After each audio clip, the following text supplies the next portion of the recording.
You've waited all week for it, and now it's time to wind down and chill with Grit Daily. Hey everyone, welcome to Wind Down and Chill. So glad you could join us here today.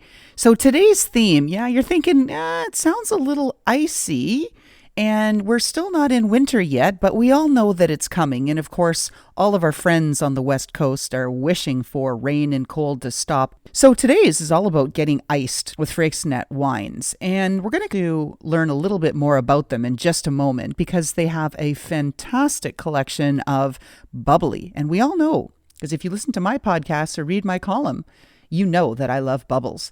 First, though, thinking of bubbles and all things happy, we got to do a birthday shout out to Nora. Hey, Nora, happy birthday.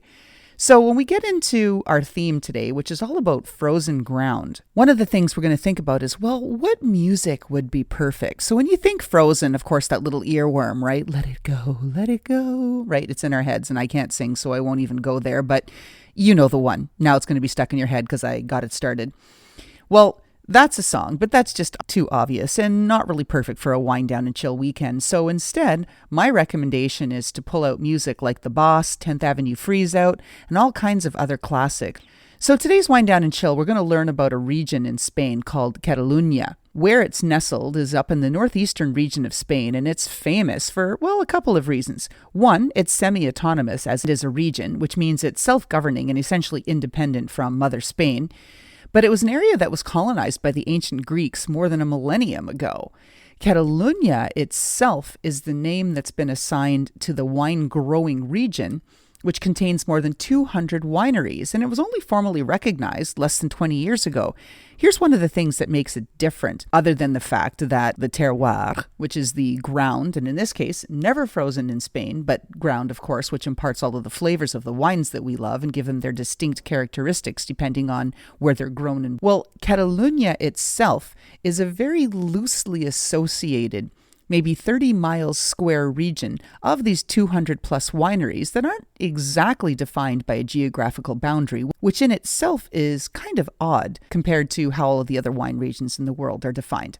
One of the other things that makes it unique is that Spain has a long history of making sparkling wines, actually dating back to the mid-18th century when a winemaker from Spain named Joseph Raventos visited the Champagne region of France. So, and we all know what happened there. He brought back all of that technology and those methods that he learned in the French Champenoise method and brought them back over to Spain. By 1872, after a lot of experimentation, he finally released his first bubbly wine. However, we all know that only wines that are grown in the Champagne region of France can be bottled and labeled as champagne. So the Spanish thought, well, we need to distinguish ourselves from the French because, of course, the Spaniards and the French have never really been besties throughout time. They didn't want to use the name champagne. Instead, they chose to use the name cava because it was aged in caves.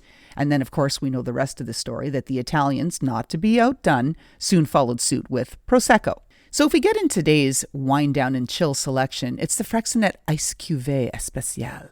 So I love bubbles, and this bottle is designed to look like an icy cold, just beautiful snow white, just conjuring up all kinds of images of pouring it over a lot of ice cubes. And then here's where it's beautiful. The cavas, in this case, traditional cava method has been used to create the Freixenet Ice Cuvee, creates for very, very tiny little bubbles that you can feel on your tongue. It's very nice, but they open up all of these beautiful aromatic notes of peaches and tropical fruits and some flowers. It's just, and pears, very rich aromas of pears. It's wonderful.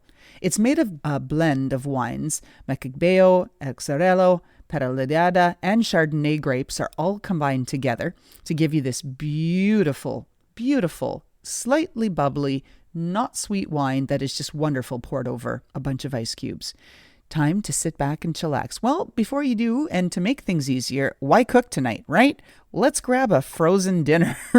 That is the theme. So some of the recommendations that I have are my new favorite go-to frozen pizza, Freixenet thin crust. It's fabulous. Really, it is better than pretty much most of everything that I've seen out there that I've been able to dine in for, which of course we can't do anymore. So bringing home options to put in your freezer, it's perfect. It's the next best thing. Also, Trader Joe's.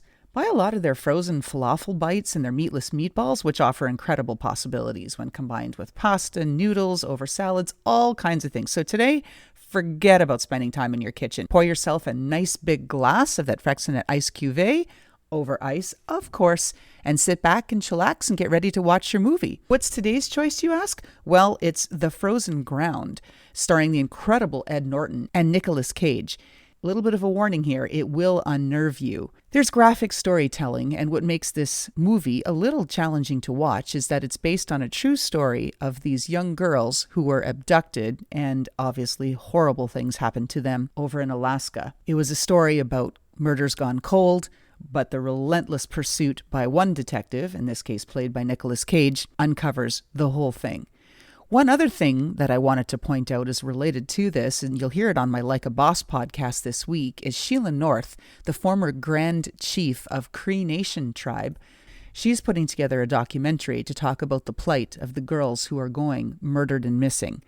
So again, a little bit of a dark story there, but this is really important that we raise awareness and collectively that we work together so that we can be more prepared, maybe a little bit more observant, watching for erratic behaviors and looking out for all the young girls around the world. It's our duty to protect them. So with that, folks, I hope you have a fabulous wind down and chill weekend.